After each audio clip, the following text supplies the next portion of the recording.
Trump যখন বাইরের দেশে সফরে যান তার আগেই রাতের অন্ধকারে শুরু হয় এক অবিশ্বাস্য মিশন। হ্যাঁ, ৬৮ টন ওজনের দুর্গের মতো গাড়িবহর হাজার হাজার কিলোমিটার দূরে পৌঁছানোর জন্য শুরু হয় এক মহাযজ্ঞ। ব্যাংক ভল্টের মতো তোলা হয় এই গাড়ি বিশাল সব কার্গো বিমানে। কিন্তু এটা তো কেবল শুরু মাত্র।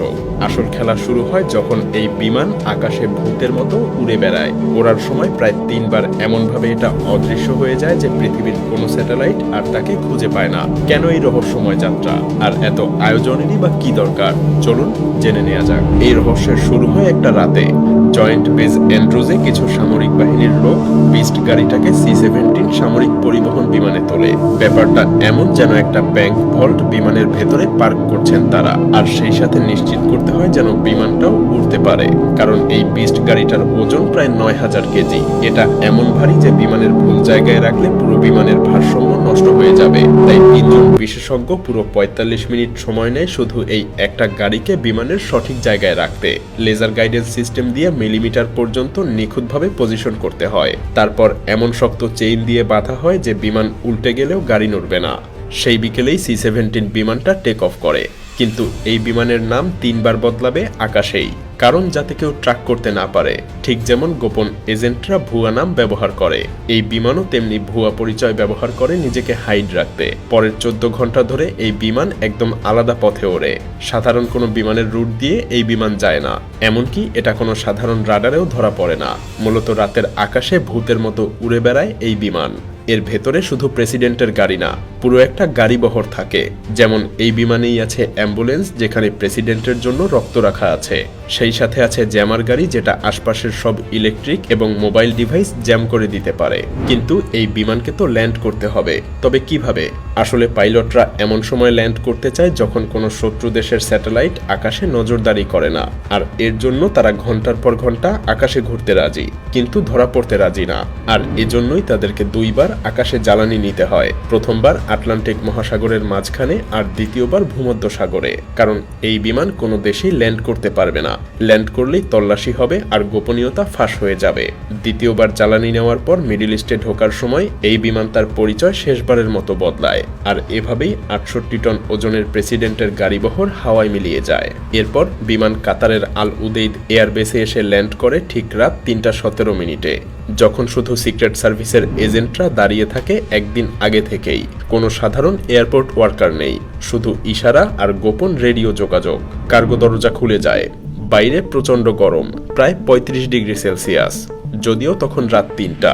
এরপর গাড়িগুলো একে একে নামতে শুরু করে।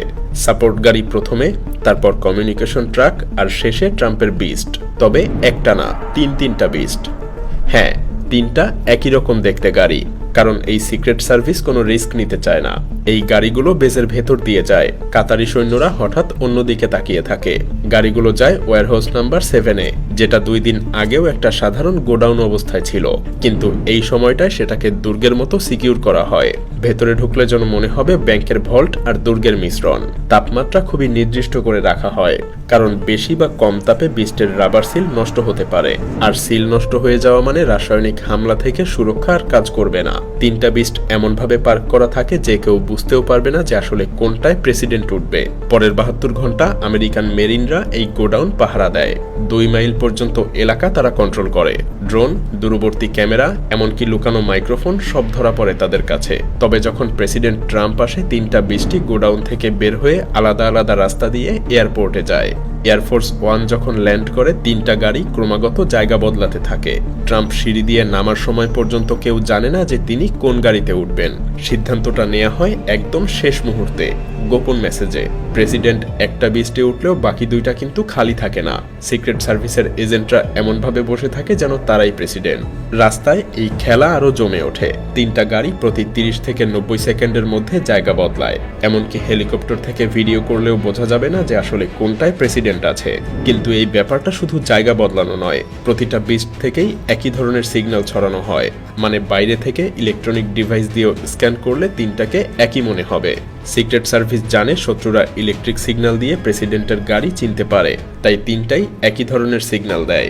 সেই সাথে কমিউনিকেশন গাড়িগুলো আরেকটা কাজ করে, তারা চারদিকে এমন সিগন্যাল ছড়ায় যে আশপাশের সব মোবাইল এবং ইলেকট্রনিক ডিভাইস কাজ করা বন্ধ করে দেয়। এমনকি ফেক মোবাইল টাওয়ারও তৈরি করে। কেউ মোবাইল ফোনে হামলার পরিকল্পনা করতে গেলে তাদের কল চলে যায় আমেরিকান গোয়েন্দাদের কাছে। এই অদৃশ্য সুরক্ষা বেষ্টনী 500 মিটার পর্যন্ত বিস্তৃত থাকে।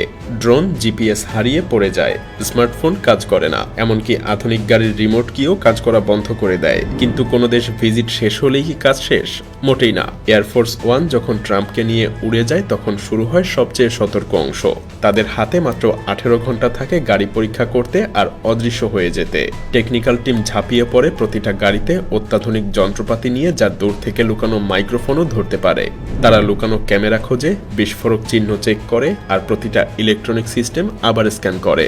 তারপর আসে সবচেয়ে অবাক করা পার্ট। প্রতিটা গাড়িতে স্প্রে করা হয় এমন কেমিক্যাল যা ডিএনএ আর আঙুলের ছাপ পর্যন্ত মুছে ফেলে, কারণ বিদেশি গোয়েন্দারা এই চিহ্ন থেকেই আমেরিকান এজেন্টদের তথ্য সংগ্রহ করতে পারে। আর ফেরার সময় সবকিছু আলাদা, আলাদা মানুষ, আলাদা রাস্তা, আলাদা সময়।